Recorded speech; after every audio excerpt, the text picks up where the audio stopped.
Reset. Reaprendendo a aprender.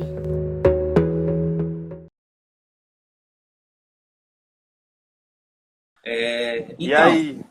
começando aí, queria agradecer que tu disponibilizou lá a primeira parte da live, né? Eu já avisei para o pessoal, a primeira Massa. parte está disponível no Reset Projeto, tá? A parte que a gente fala sobre o plano, tá? E Isso. hoje a gente vai falar do segunda parte, o segundo ato, que é treinamento. Tá? A gente vai conversar sobre isso. Esse é o ponto principal da conversa de hoje. E a gente vai começar falando um pouco sobre o plano. Tá? Então, a gente concluiu o plano, né? Lembrando que o plano não é algo abstrato, não é algo que fica só no campo das ideias, né? Mas o plano é algo real, concreto, que será executado na parte do treinamento. Tá? E o que é que tu queria aí relembrar sobre o plano, Leandro?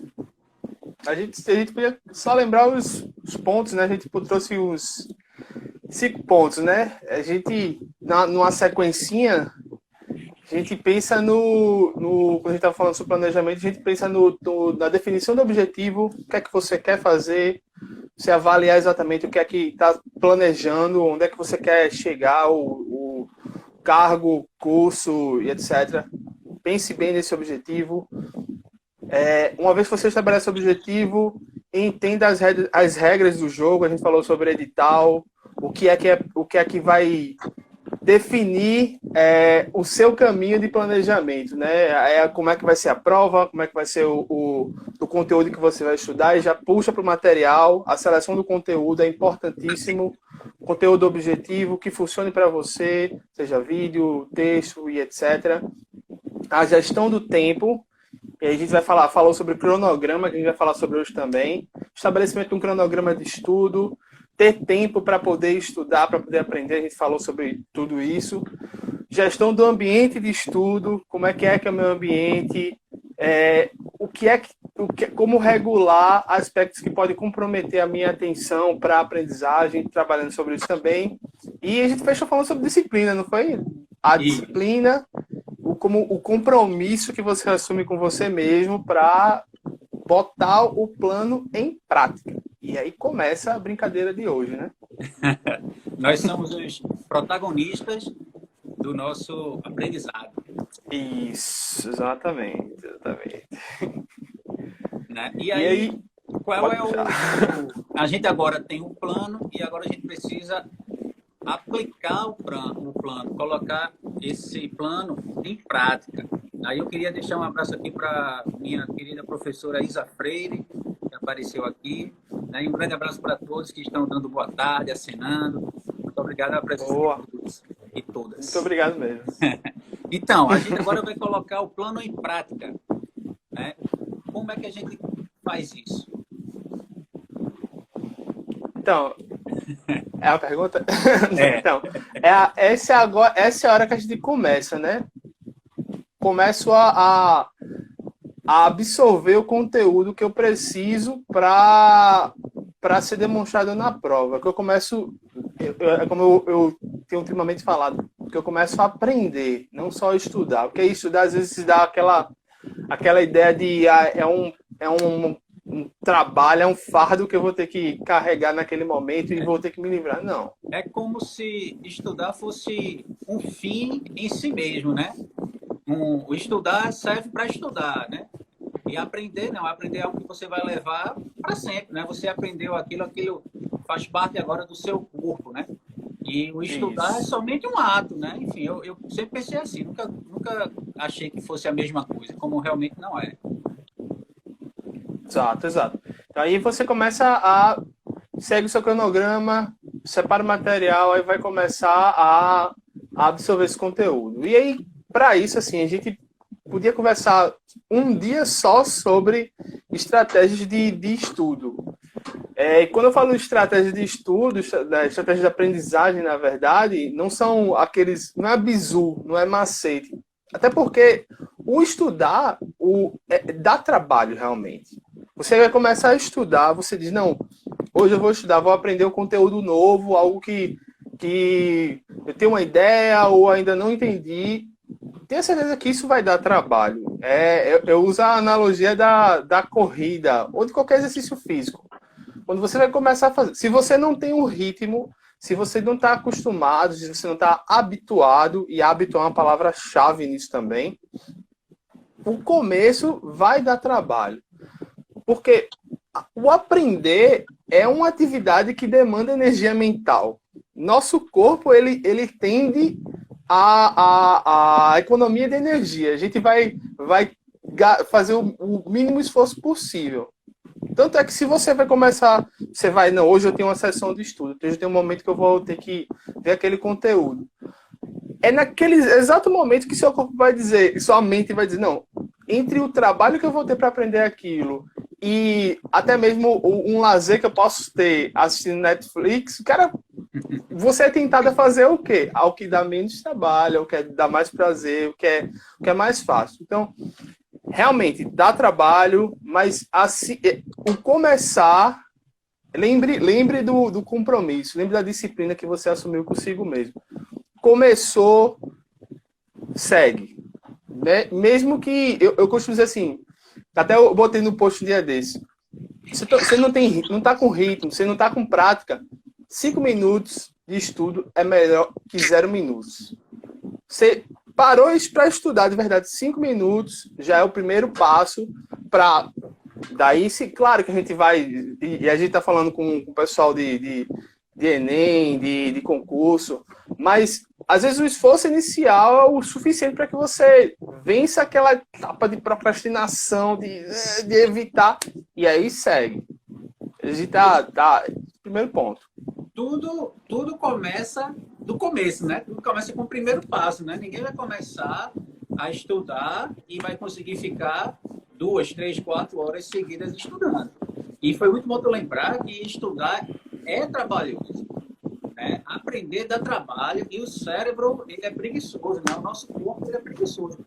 Porque a gente é um animal, né, cara? Se a gente pensar direitinho, a gente é um animal que guarda energia para usar quando for necessário para sobreviver, né, e tal. A gente não é um animal programado para gastar energia durante o dia inteiro, como é essa nossa vida, né?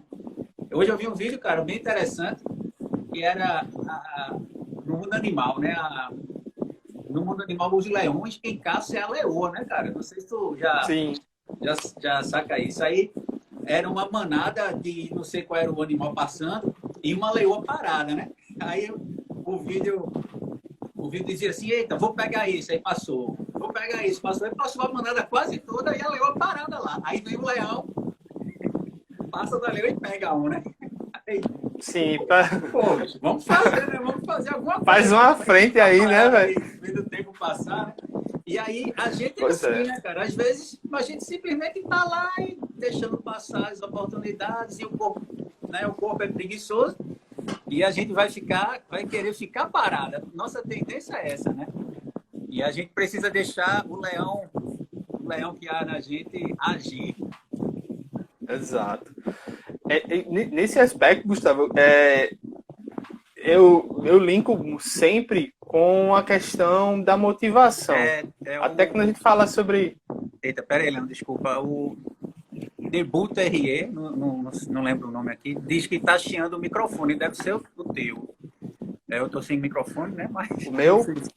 Não sei. De repente, assim, pode ser o do celular aqui, né? Mas eu tô sem microfone. Aí tu vê se de repente tem alguma coisa aí. E... Paris de Amorim está dizendo assim, pressupõe o desenvolvimento de um método próprio, né? Eu acho que ela está falando sobre o aprendizado, né? Sim. Mas agora pode continuar. Se estiver fazendo barulho aí, fala que qualquer coisa eu tiro o microfone também. Beleza. Então, quando a gente fala também né, desse esforço que você faz para começar a estudar, eu costumo linkar muito também com a questão da motivação. Desculpa. Quando a gente estava no Reset, tem um momento que eu sempre peço para o pessoal criar seu próprio cronograma de estudo adequado à sua realidade, ao seu contexto, ao tempo que você definido, a sua rotina com a família e tudo mais. E junto com o cronograma, eu sempre recomendo que se coloque uma lista de motivações para executar esse cronograma. Por quê? Porque quando você... O trabalho pelo trabalho, o esforço pelo esforço, realmente não é recompensador. Mas quando você estabelece uma motivação, poxa, eu estou fazendo isso tudo aqui, é para alcançar esse objetivo, é para um emprego melhor, é para entrar naquele curso que eu queria, é para dar uma melhor condição para minha família. E, cara, isso para mim funciona muito. Até, por exemplo, até para desenvolver o projeto Reset, uma das minhas grandes motivações é meu filho. A partir do momento eu pensei, poxa, eu quero desenvolver uma coisa que seja útil para aplicar desde casa. Então eu sempre pensava, esse esforço que eu estou fazendo, essa privação, essa dedicação, esse investimento, ele está ligado com essa motivação.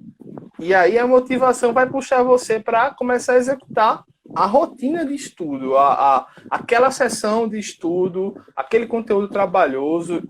Para mim, isso é uma estratégia muito boa para dar esse start e começar um processo de desenvolvimento de hábito. Porque chega um ponto que eu pensava que era mentira também, mas chega um ponto que você se acostuma a estudar e fica massa pra caramba. A motivação, ela é justamente esse start aí, né? Que você falou, que faz a gente começar, né? E que faz também a gente sempre retomar, né? Sempre voltar a estudar com algum ânimo. Mas, né? Quando a gente não tem, né? Essa motivação, ou quando essa motivação já começa a ficar cansada, a gente tem que lembrar, né?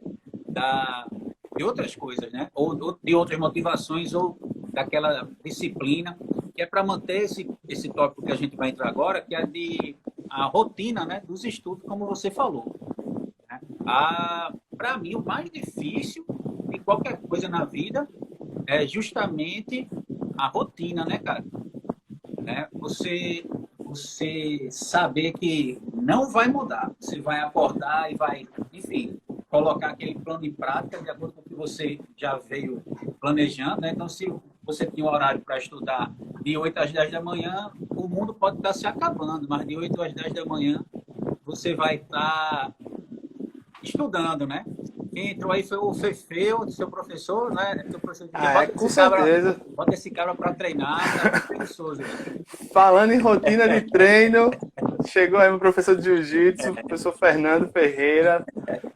Então, top! Você, abraço. Você quando está em uma rotina, você não pode se dar o luxo de sair dela. Né? Porque você sair da rotina, quebrou a rotina, você tem que recomeçar tudo, né? Dar quem já passou por isso sabe como é. Você dá vários passos para trás, né? Quando você sai de uma rotina. Então, inclusive essa quarentena está fazendo muita gente sair da rotina, né? Mas quando você ainda na rotina, pelo menos eu era assim, cara. Eu estava de manhã em casa, estava tarde lá na Católica. Então podia fazer chuva, podia fazer sol, chover canivete, o que fosse, cara. Aquele horário de estudar era estudar. E se eu não tivesse conseguindo render, mas eu estava lá sentado na cadeira, tentando ler, eu não consegui, não dava aquele horário para outra coisa, entendeu?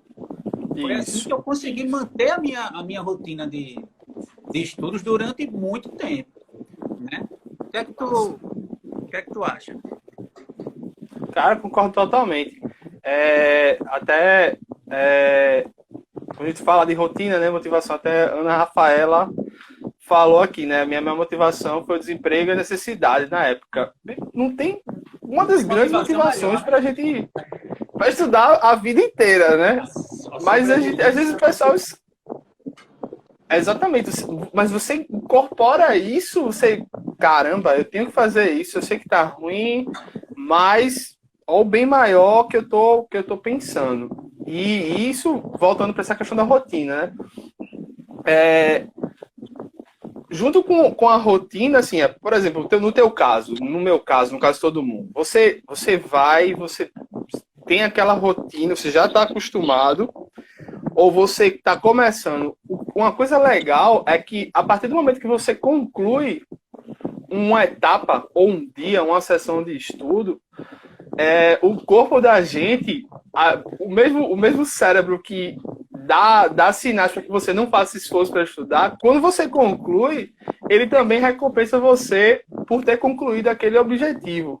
E isso é muito bom. Isso é muito bom para o desenvolvimento da rotina. Então, tô lá, aquelas 2 horas ali que eu podia estar fazendo qualquer coisa, inclusive nada, e aí eu consegui concluir aquele processo, aprendi, mesmo que não tenha zerado o conteúdo, e essa questão de zerar conteúdos é uma questão importante de conversar depois, mas aí eu cumpri o compromisso que eu tinha comigo mesmo, e aquilo ali me dá uma sensação de dever cumprido, que me motiva para a próxima etapa, que me motiva para o próximo dia. E aí no próximo dia entra aquilo que tu estava falando aí, Gustavo. Não, irmão, essas 2 horas aqui, essa 1 hora aqui, é 1 hora focada, sem barulho, sem celular, sem a galera. E aí vai. Porque no final de tudo, o que vai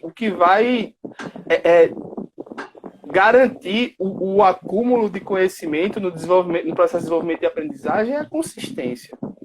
Se não tem consistência, isso vai influenciar uma série de coisas e daqui a pouco eu falo. Fala aí. Não, a consistência é tudo, né? Principalmente porque quem estuda para concurso, né? Ou mesmo para Enem, só que Enem tem todo ano, né? Então, quer dizer, esse ano talvez não tenha, mas eu estou dizendo que Enem tem todo ano. Então você sabe que vai acontecer. Já concurso, tem todo ano concurso, só que não tem aquele concurso que você quer, né? Às vezes o concurso que você quer acontece uma vez na vida mesmo, acontece a cada 4 anos, ou às vezes demora demais para sair. Então você tem que estar preparado para esse momento, né? Então é por isso que a gente não pode, assim, a gente tem que ter sempre essa consciência de que é longo, né? Essa consistência ela tem que ser duradoura, né? Na Bíblia, Paulo usa uma palavra que eu acho muito massa, cara, chama longanimidade, né? Que é ter longo ânimo, né? Nesse sentido, assim, você tem que estar trabalhando durante muito tempo, você tem que manter aquela motivação, aquele ânimo e saber que vai estudar durante muito tempo. E não vai ser uma semana, ou 2, ou 3, que você vai passar nessa rotina. Né? Eu acho Exato. Que isso acho que muita gente que começa a estudar para concurso desiste logo por causa disso, porque percebe que não vai ser fácil. E realmente não é fácil. Exato. E o bom é que você tenha esses pequenos, por exemplo, pequenos objetivos, essas pequenas marcas de dever cumprido e que vai servir para você observar e dizer, poxa, isso aqui tá fluindo, tá funcionando. Por exemplo, eu digo por mim, quando eu comecei a estudar para concurso de biblioteconomia, e eu, na graduação, eu não era um aluno exemplar. Na verdade, eu era o contrário disso. Porque enquanto eu estava estudando na universidade, eu estava passando um processo de problemas em casa também, e eu não sei nem como é que eu concluí a graduação. Na verdade, graças a Deus, eu concluí. Então, meu estudo ficou com uma série de lacunas. E aí, quando eu comecei, eu estava empolgado, motivado, tinha uma estratégia e estava estudando para estudar, para concurso. Eu me lembro o dia que eu entendi de verdade a diferença entre indexação pré-coordenada e indexação pós-coordenada. Caramba! Naquele momento caramba, meu irmão, é isso aqui, meu Deus! E assim, aquela alegria que, se eu fosse falar até com qualquer colega de turma, dizer, meu irmão, tá de brincadeira. Mas aquele momento de alegria foi um aspecto importantíssimo para no processo de motivação. E no meu processo tiveram vários pontos desse. E para você que está nesse processo, é importante ter essa observação.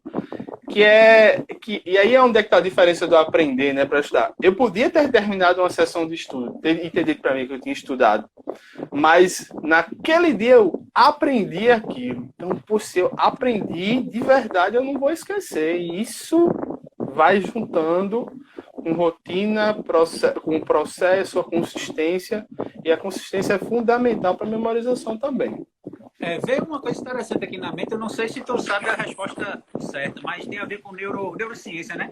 O cérebro, Ixi, como é que chama aquele hormônio? Então, essas dopamina, serotonina, não sei o quê, que o cérebro gera para... E acaba tornando... Tem gente que realmente é viciada em estudar, né? Porque acabou se viciando nessa sensação que o cérebro dá de felicidade, né? De uma forma simples. Quando você conclui um estudo, quando você aprende algo, né? São os neurotransmissores, né? Na verdade, Sim. o cérebro ele não libera somente nesse momento. Ele libera constantemente, mas costuma-se dizer que neurotransmissores como a dopamina ou serotonina, eles estão relacionados à sensação de bem-estar e de dever cumprido ao fim de algum objetivo. Como eu falei, como se é o corpo confirmando para si mesmo que, poxa, isso que você fez é bom. Repita isso aí. Claro que uma dose menor. A gente pode fazer um paralelo disso com até outros hábitos negativos. Quando você faz aquilo, reforça processo químico que reforça que aquilo que você fez foi positivo de alguma forma e é importante que você repita. Isso tem a ver com o desenvolvimento de hábitos, que não está só no nível de comportamento, né? De você fazer. Mas isso está... Veio isso, o Fefeu está colocando aqui endorfina, também, né? Acho que também é um dos... Isso, endorfina, né? Também. Tem vários. Mas é isso, cara. O que eu acho mais difícil da rotina é manter a rotina, né? Saber que é bom. Tem uma coisa interessante naquele livro, O Poder do Hábito, né? Não sei se você Sim, já claro. Que ele fala muito de gatilhos, né? Ele fala muito de gatilhos, né? Que é aquilo que faz você despertar para fazer alguma coisa, né? E se você quiser eliminar um hábito ruim, você tem que eliminar os gatilhos. Aí você elimina o hábito. Se você quiser criar um novo hábito, você tem que criar novos gatilhos, né? Enfim, é bem interessante isso. Se quiser falar isso até tem a ver, eu até falo sobre isso assim, quando você está falando sobre desenvolvimento de hábito e, no caso, até para evitar a procrastinação. A procrastinação, ela começa justamente com isso, com um gatilho. Você está no momento, aí voltando, né, o que a gente estava falando, você está no momento que você vai começar a sessão de estudo. Sua mente está dizendo, isso vai dar trabalho, cara. Não faça isso não. Vai jogar videogame, vai assistir Netflix, tal. Aí aparece um monte de gatilho que está sugerindo para você começar a fazer um outro ciclo de atividade que vai ser menos trabalhosa. Esse gatilho, se você conseguir perceber essa força de vontade para, não, agora eu vou fazer isso aqui, porque isso aqui também me dá prazer, porque isso aqui também é satisfatório, e aí que fala que um hábito, você não deixa de fazer um hábito, né? Você não deixa de ter um hábito, até o livro fala, você desenvolve novos hábitos para, como se fosse cobrir aquele hábito negativo, ou aquele outro hábito ruim que você não quer. Então, aí até o livro ele fala de uma história de uma mulher que ela tem uma série de maus hábitos, fumava, com a alimentação desregulada, mas aí, a partir de um momento da vida, ela começou a correr, a fazer maratona e tal. E aí percebeu que o cérebro dela, mesmo com toda aquela atividade saudável, também reagia àqueles gatilhos dos maus hábitos antigos. Só que ela, no momento que ela estava diante da situação, esse novo hábito, ele meio que suprimia esse hábito antigo, e aí ela tendia sempre a fazer coisas mais saudáveis. É a mesma coisa para estudo. Isso tudo se aplica. Por isso que dá trabalho, porque você vai, na verdade, é uma mudança que ela começa desde a sua estrutura neural, porque você vai fazer novas conexões, vai criar novas sinapses para reforçar aquele novo hábito, e quando você executa, o seu cérebro ele vai lhe recompensar por isso. Então, Dada também, assim, salvo qualquer engano, qualquer besteira que eu tenha falado aí, nos termos específicos de neurociência, que minha professora Lia Bevilacqua, que é neurocientista,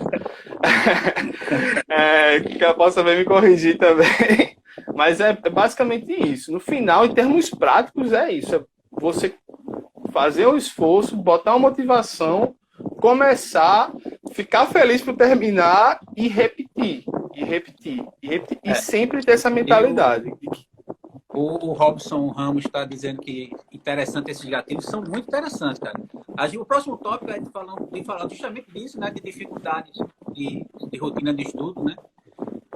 E os gatilhos, eles são muito, muito interessantes, cara. Vale sempre a pena a gente conhecer, estudar, né? Estudar, ler sobre isso, para poder reconhecer a gente os nossos gatilhos, né? Quando eu li o livro, eu comecei a ver que eu tinha alguns gatilhos que me atrapalhavam, né? Em coisas que eu queria fazer. Às vezes, deitar no sofá, aquele de você chega em casa, toma banho e deita no sofá, ou deitar no sofá é um gatilho para você fazer outras coisas. E aquele tempo você poderia estar aproveitando para fazer, né, algo que realmente seja proveitoso. Enfim, é muito interessante, cara. Tem assim, uma coisa que eu coloquei, né, no nosso planejamento, que é dificuldades e ruídos, né? O ruído, nesse ponto, eu queria falar mais de ruído de aprendizagem, porque às vezes a gente está estudando, mas não está aprendendo, né? E isso é uma coisa que vale muito a pena falar. E eu converso com muitas pessoas e muita gente relata isso, né? Gustavo, eu consigo passar tantas horas estudando, mas termino não tendo nada. Ou então eu estudo muito, mas chega na prova, só tiro nota baixa. Então, quando eu tento fazer uma prova, né, em casa, não acerto as questões e tal. E aí, o que eu vejo aqui, tem duas coisas que a gente precisa identificar. Uma é se você realmente está estudando, né? Porque tem muita gente que... Você está aprendendo, né? Acha Você que está... que acha que está e não está. E a segunda é identificar o que é que pode estar errado. Às vezes é o material que você está usando, que não é tão bom assim. Às vezes é o método que você está usando, né? Que aí já vai ter a ver com o planejamento, né? Que vem antes. Para estudar, tem gente que acha que vai aprender, por exemplo, assistindo um vídeo. Você fez o seu planejamento e você colocou no seu planejamento e ia assistir 1 hora de aula, de videoaula, né, por dia. Só que você está vendo que aquilo não está dando resultado. Então, você tem que correr para mudar o planejamento e aproveitar melhor aquele momento de estudo, né? O que é que tu acha sobre isso? Cara, isso aí, tu falou, concordo totalmente, assim. Realmente, tem muita gente, eu já passei por isso, e passo, se não, aí entra no próximo tópico também, que a gente vai trabalhar, mas se você não se deixar, você executa a rotina, você passa por aquele processo, por aquele tempo, termina e você olha para mim, irmão, não entendi nada, pai, não aprendi nada, não lembro de nada daquilo que eu fiz. É por isso que é sempre bom, por isso que eu sempre recomendo fazer testes. Vamos tirar o teste, mas vamos ver a questão da avaliação. Isso. Se você aprende realmente, você tem condições de reproduzir o que você aprendeu, nem que seja de uma forma mais simples possível. Você pegou aquele conteúdo, aquilo fez sentido para você, se você entendeu, você tem condições de explicar. De alguma forma, não precisa ser de uma forma magnífica, de uma forma que faça sentido. Se você consegue reproduzir, você consegue parafrasear, ok. Inclusive, parafrasear, eu sempre falo como uma técnica de estudo. Você estuda, você pega aquela ideia, pô, tu fala uma coisa para mim agora, Leandro, vamos falar de jiu-jitsu, né? Tu aí como professor de jiu-jitsu aí, se tu me explica, Leandro, ó, o movimento é esse golpe é assim. E eu disser, não, eu entendi. Mas se eu não conseguir demonstrar, ó, então, o que tu quis dizer foi isso. Começa assim, faz assim e depois vai para essa parte. Se eu consigo reproduzir e você olha para mim e diz, não, Leandro, é isso aí mesmo. Isso é a forma de se avaliar. E no seu estudo também. Eu estava falando sobre indexação pré-coordenada.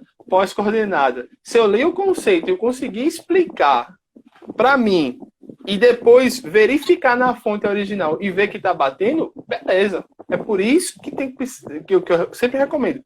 Tenha sempre um tempo em cada sessão de estudo para fazer essa avaliação, seja por teste, seja por questionário, seja por paráfrase, seja com alguém onde você possa explicar aquilo que você acabou de fazer. É esse momento que você vai se avaliar no processo. E aí vai verificar o que é que precisa ser ajustado, o que é que precisa ser tirado, o que é que... E é a hora de também verificar se o material que você está utilizando está sendo útil para você, se aquela linguagem está funcionando, se aquele método de ensino está funcionando. Mas essa autoavaliação no processo é definitivo. E é constante, né? E deve ser sempre constante. E é constante, exatamente.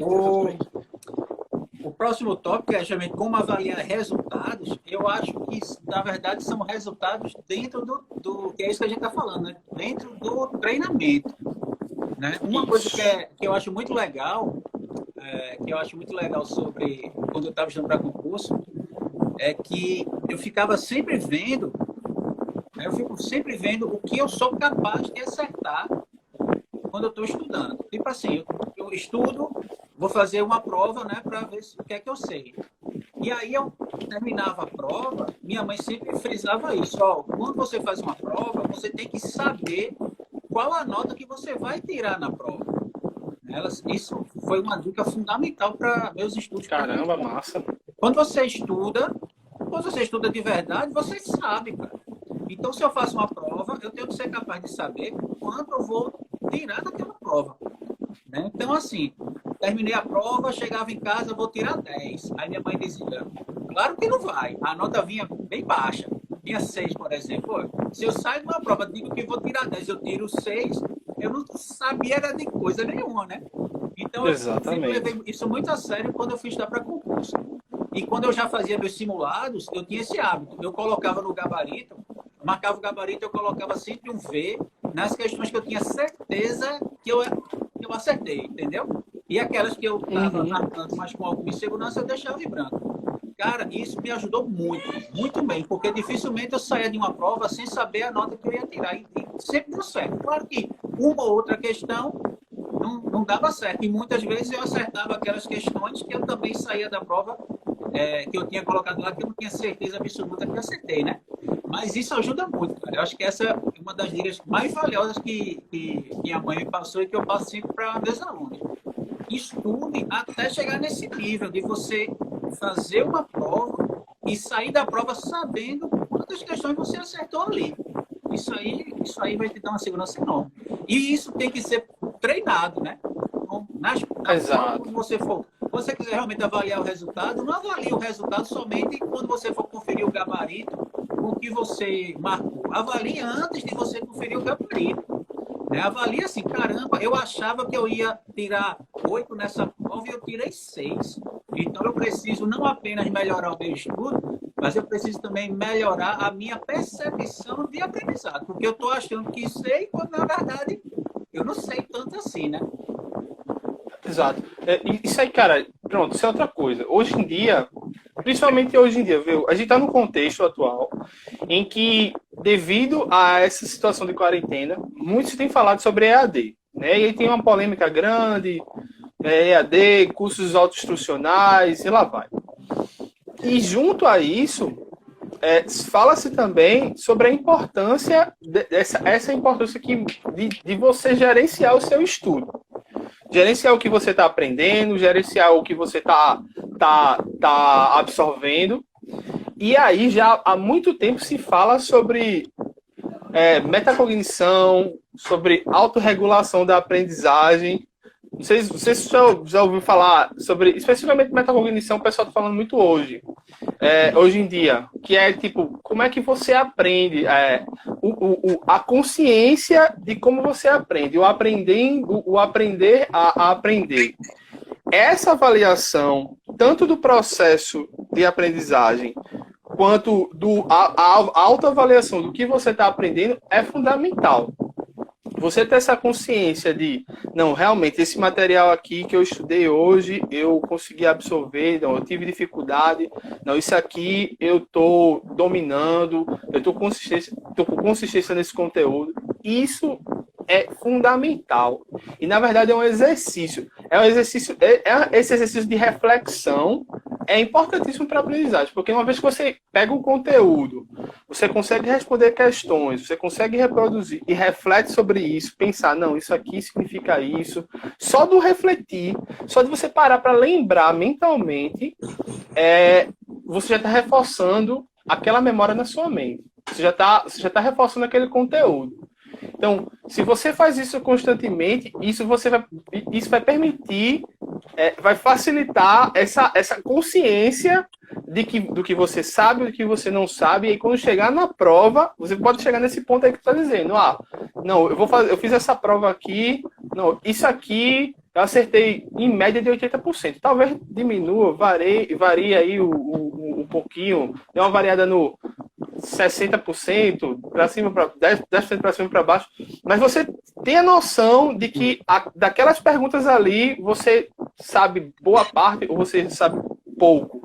E esse processo de autoavaliação da aprendizagem é fundamental para o desenvolvimento da autonomia. E para quem está estudando para concurso e Enem, que não vai dar para ter ninguém pegando na sua mão constantemente, essa capacidade de olhar, refletir e definir se está aprendendo ou não é fundamental. Falei muito aí, mas... E isso tem que ser treinado bastante, né? É o que nos esportes a gente aprende, né? Treino duro, né? Não tá fácil, né? Então tem que ser sempre assim. O treino ele tem que ser até mais difícil do que o momento da prova, né? Exato. Isso passa nesse momento que a gente está falando. Você tem que saber que você está fazendo aquilo, porque quando você vai fazer a prova, quando você for fazer a prova, você vai encarar algo muito parecido com aquilo. E aí você tem que ser capaz de entender muito bem o que é que está acontecendo. A Marise de Amorim, ela está pedindo para você explicar como caiu a ficha de entendimento da indexação. Eita, olha aí, ó. É bom que se eu falava uma besteira. É porque assim, eu não entendia que a diferença, né? Que tem uns que tem a indexação já definida e tem outros que você é capaz de combinar no momento da busca. Então, eu começava pelo que era mais fácil. O que eu posso pesquisar, o que está solto para eu fazer a combinação na hora é depois. Mas o que já foi definido antes, o que já foi coordenado, os termos que já foram organizados previamente é pré-coordenado. É por aí, né, Gustavo? É isso aí. Bem interessante. Agora, cara, beleza, a gente treina, e a gente começa a perceber que não... Tipo assim, a gente lidar com expectativas e frustrações, né? Muitas vezes a gente começa a estudar e a gente acha que em 3 meses vai ser capaz de entender indexação, por exemplo. E aí dá um tempo e a gente vê que não sabe de nada. Lancaster ali, ó. Lancaster ali, gigante. Né? E aí, cara, como é que lida com isso? Eu particularmente, eu levei um tempo para começar a perceber que eu estava conseguindo desenvolver, né? Principalmente a parte de português, sabe? Quando eu comecei a estudar para concurso, português para mim foi muito difícil, porque eu era muito ruim em interpretação de texto, cara. Na época que eu fazia concurso era muita interpretação de texto, as questões.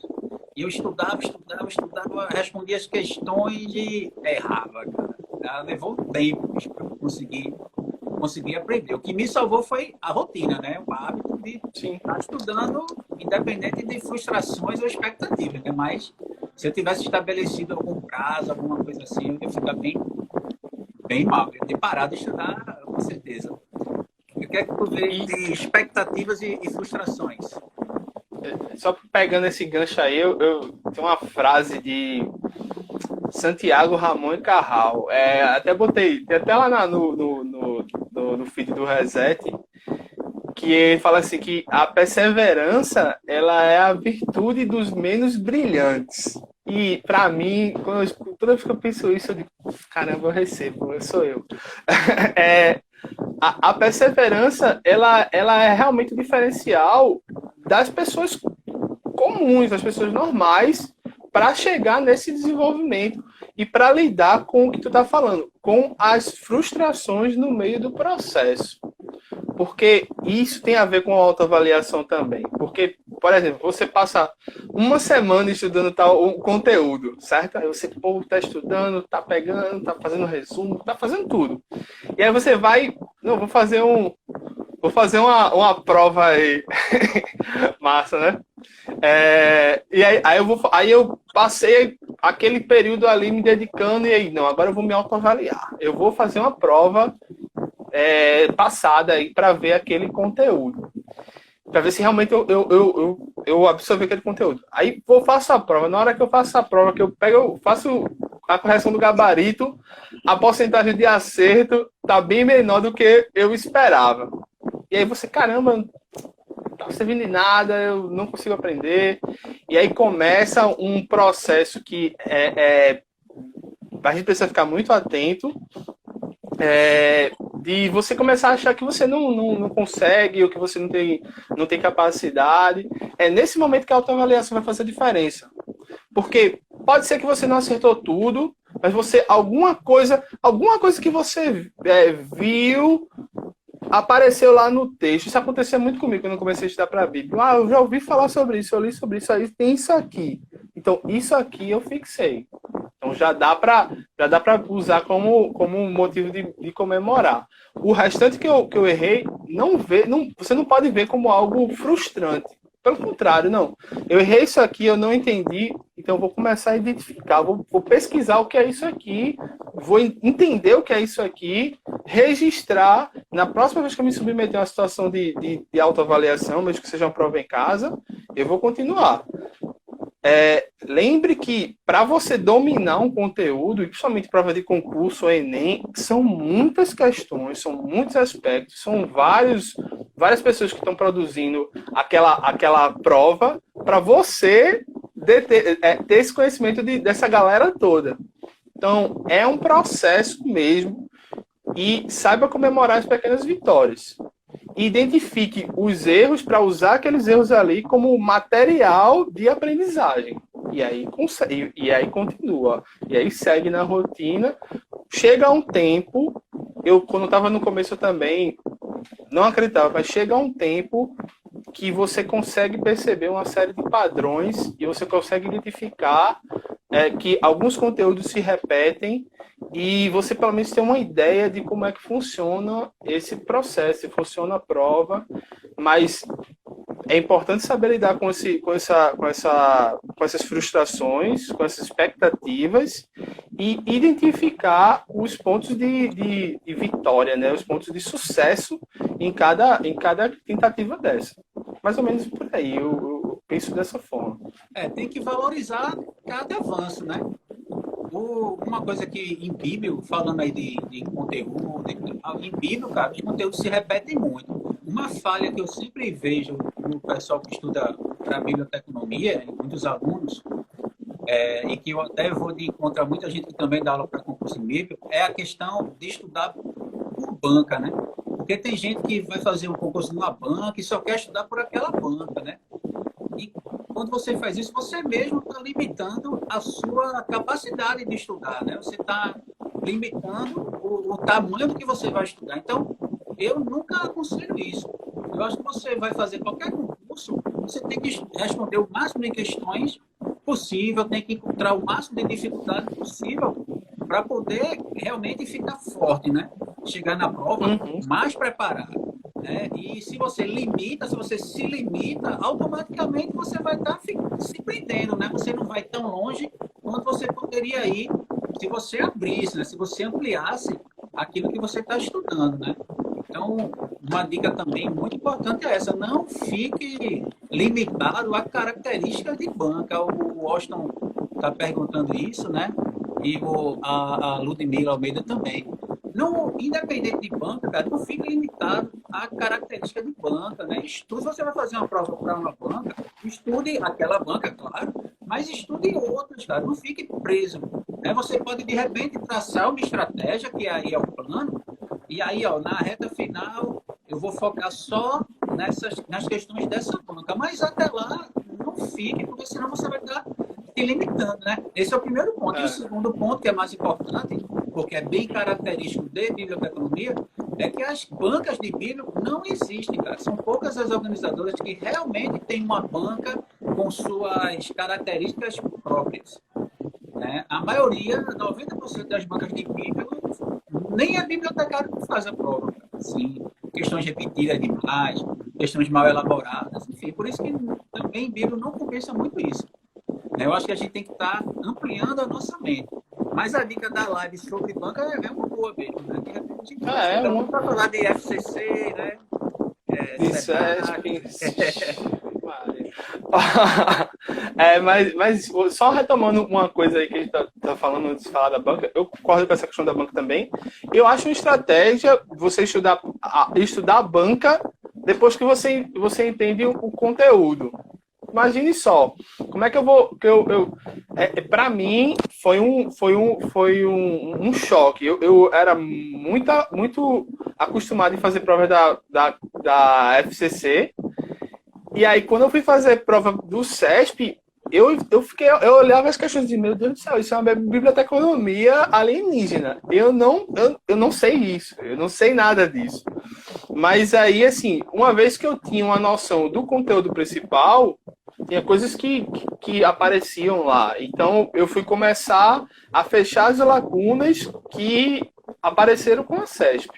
Então, comece com o principal, vai na variedade, e eu recomendaria focar mais em uma banca específica diante de um concurso.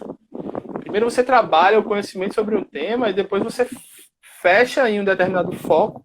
Quando surgir, aí se você já está nesse ritmo, quando surgir aquele edital ali que você vai ter 3, 4 meses, fica mais fácil de você fechar.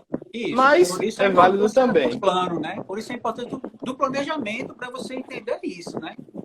Exato. Você tem que estar sempre planejando. Mas o que eu vejo é isso de limitar, né, cara? Tem gente que se limita e eu não acho que a gente deve se limitar. Tem gente que acha, eu queria, que é aquilo que a gente discutiu lá no plano, né? Tem gente que gosta de estudar só pela apostila.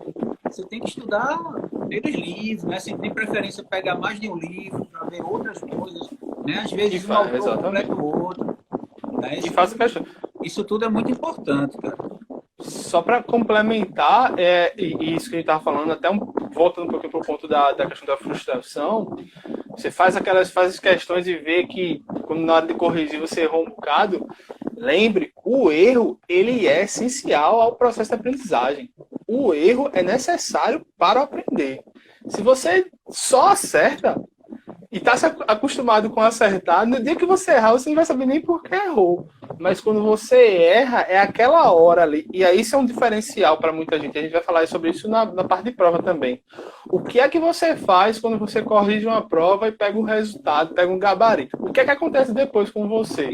Fica com raiva e rasga? Ou começa uma nova fase de estudo? Isso aí, sábado a gente vai... Sábado vai ser muito bom. Sábado a gente vai falar. Vou nem comentar sobre isso. Dá um abraço aí para minha irmã aí que entrou, para minha esposa que estava acompanhando, para Amanda que trabalha comigo lá no TRT, estagiária de Bíblia, mas top, se garante muito. Tamo junto aí, viu? É isso aí, bem-vindas, todas bem-vindas aí. Podem fazer perguntas, galera. A gente ainda tem um tempinho. Tem um... A gente nunca pode esquecer, a gente falou tanto aqui de motivação, de disciplina, a gente nunca pode esquecer daquela fábula da lebre e da tartaruga, né? Que a gente nunca esqueça dela, porque o que é que acontece nessa fábula? A tartaruga devagar e sempre, né? E a lebre sai disparada, aí acha que vai ganhar fácil, cansa, dorme numa sombra e a tartaruga passa e acaba ganhando, né?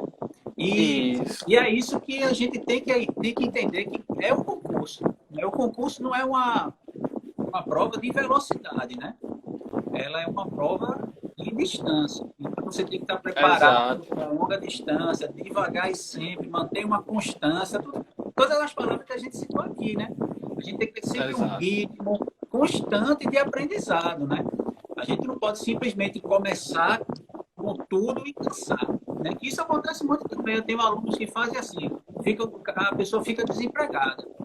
Aí ela, eita, tem que estudar para concurso. Você começa a ir para concurso, aí estuda 8 horas por dia, cansa, aí acaba encontrando um emprego e desiste totalmente de estudar para concurso. E depois de um tempo acontece a mesma coisa, ela acaba precisando, né, arrumar um outro emprego, começando a estudar de novo, né? Por quê? Porque lá atrás ela se apressou na estratégia dela, ou não teve nenhuma estratégia, né? Ela achou que era fácil, Isso. de qualquer jeito, e acabou complicando muito o próprio futuro, né? Então a gente tem que sempre pensar bem, ter um plano, e quando for botar o plano em prática, a gente tem que praticar com muita consistência e disciplina, né? Não é somente fazer por fazer ou fazer rápido, querer resolver rápido. Tem que sempre lembrar da tartaruguinha que foi lá e venceu. E ganhou. E eu tenho outra historinha também, né? Posso contando história. Porque você falou aí do cara que estuda 8 horas por dia. Uma coisa que eu defendo muito no Reset é estudar dá trabalho, mas não precisa ser cansativo. Não precisa ser um trabalho, não precisa ser exaustivo. Porque, por exemplo, a gente cresci entendendo, mal bati aqui no microfone. Eu cresci entendendo que estudar para vestibular era aquela fase da vida onde você não via mais ninguém e tinha que estudar 8 horas por dia, certo? Mas aí, assim, isso aí eu posso explicar depois com mais detalhe, mas biologicamente falando, esse cansaço, ele não é saudável para a própria aprendizagem. Tem até a historinha que eu vou falar é o seguinte, não sei se você já ouviu falar, da história dos 2 lenhadores. Tinham 2 lenhadores e eles tinham uma meta de derrubar não sei quantas árvores por dia, né? E era uma meta igual. Então tinha um cara que ele pegou, saiu derrubando todas as árvores possíveis sem parar e tal. E tinha o outro que ele ia lá, derrubava as árvores, pá. Aí daqui a pouco ele dava uma paradinha, aí se encostava lá na árvore. E o cara lá, direto, e o outro derrubando. Aí o cara começava, tal, e dava uma pausa. E aí nessa pisadinha, começava, dava uma pausa, começava, dava uma pausa. Aí o outro intrigado chegou, aí meu irmão, que viu depois que o que estava parando teve um rendimento maior, teve um resultado muito maior. O outro que, apesar de todo o esforço, de todo jeito, sem planejamento, estratégia nenhuma, perguntou, como é que tu conseguiu derrubar mais árvore que eu? Aí o cara explicou, ó, meu irmão, enquanto tu tava lá sem parar, quando eu parava, eu descansava, e enquanto eu tava descansando, eu tava amolando o meu machado. E aí eu fico pensando também, acho que nesse momento que ele tava amolando o machado, ele tava avaliando as suas técnicas de corte. E tava, irmão, então, se eu der desse lado aqui, e se eu fizer dessa forma, e se eu começar assim, começar assado, aí eu retomo a autoavaliação. E aí quando ele ia descansado, com o machado amolado e até com alguma ideia nova, e o rendimento era maior. Mesma coisa. Estudar não precisa ser algo estafante, é preciso estratégia e precisa ser algo saudável e possível. Isso é o que eu defendo bastante no Reset. E é isso aí. Eu gostei muito dessa história, né? Eu conhecia, mas não conhecia na sua versão. Então é isso, né? A gente nunca... deu um upgrade. Mas afiar o machado é justamente isso, né? É você não fazer as coisas de qualquer jeito, né? Você tem que estar sempre sabendo o que está fazendo da melhor forma possível, né? Não é simplesmente chegar e estudar alvoroçadamente, de qualquer forma. É sempre fazer da melhor forma possível, né? A gente vê isso em todos os... em tudo, né? Que a gente vê na vida daquelas pessoas que conseguiram desenvolver algo bacana, né? E duradouro. Porque elas paravam para avaliar o que é que estavam fazendo, né? Para fechar, cara, é uma coisa que não está aqui no nosso planejamento, mas como lidar com as surpresas, né? Pronto, como agora, por exemplo, que a gente, enfim, pegou todo mundo de surpresa essa situação aí da quarentena. Mas como lidar com isso? Tipo, de repente, aquela biblioteca onde você pegava livro emprestado, ela fechou. De repente, o seu computador quebrou. De repente, os livros que você tinha, você teve que devolver porque estava emprestado. Enfim, algo aconteceu que quebrou aquele seu planejamento que você já vinha treinando em cima daquela rotina. Mas algo aconteceu que mudou sua rotina. Como lidar com isso? Cara, isso é interessante. Eu vou falar bem rápido, mas eu escrevi até uma série de posts tá no feed Do Reset. do Reset. De seis passos que eu chamei de reaprendizagem na crise. Você estava aí, tudo certinho, a vida organizada. Tem gente até que tava falando, poxa, logo agora que eu consegui me organizar, deixar tudo. E o que é que a gente faz, né, com a crise? Então, eu botei 6 passos. Primeiro você vai ter que saber aceitar a situação, se adaptar ao momento, e nesse que eu falo adaptar, começar a ver o que é possível fazer, quais são os recursos disponíveis agora, e em cima disso traçar um novo plano, criar uma nova rotina e praticar tudo isso. E aí nisso você vai verificar, principalmente da parte de adaptação e planejamento. Se eu tinha um conteúdo que estava disponível em tal lugar, se eu tinha um espaço que eu estudava que era tranquilo, o que é que eu vou fazer agora? Isso envolve tanto recurso, por exemplo, no meu caso, envolve espaço e recursos e envolve pessoas, porque agora está eu, minha esposa e meu filho de 5 anos. Como é que você estuda com uma criança de 5 anos que está em casa 24 horas? E que, inclusive, o último passo desse post que eu falo é a importância das amizades, o valor das amizades. As pessoas que podem lhe ajudar no seu processo de aprendizagem. Isso é fundamental. Aqui em casa, se eu não tivesse essa compreensão da minha esposa, para a gente ter uma... Tá faltando um minuto, viu? Fala aí, se não tivesse essa conversa. Então, lê aí os posts, mas a importância desse combinado é fundamental para se adaptar, né? Para reaprender a aprender nesse momento de crise. A galera vai dê uma lida lá e siga. Mais que estamos acabando. Só ler aqui rapidinho a da Josi, que ela diz assim: a aprovação é um copo que se enche em conta-gotas. Gostei muito da Boa, olha aí, velho. A perseverança é essencial nesses tempos de resultados imediatos, que é o que faz muita gente desistir, né? Que as pessoas hoje querem só resultados imediatos. Então, Leandro, falta só 40 segundos. Um grande abraço, meu irmão. Muito obrigado. Obrigado a todos que participaram, cara. É sempre um prazer contar contigo. Grava, salva aí e coloca lá no Reset Projeto, que a galera assiste lá depois. Quem chegou depois da live, assiste quando estiver disponível lá no Reset Projeto. Robson, acabou rápido. Mas assiste lá no Reset. Manda bronca, Leandro. Até sábado e segue a gente. @Reset Projeto. Valeu, obrigado. Valeu. E até a terceira parte. Um abraço para todos. Acompanhe. Muito obrigado, galera. Valeu mesmo.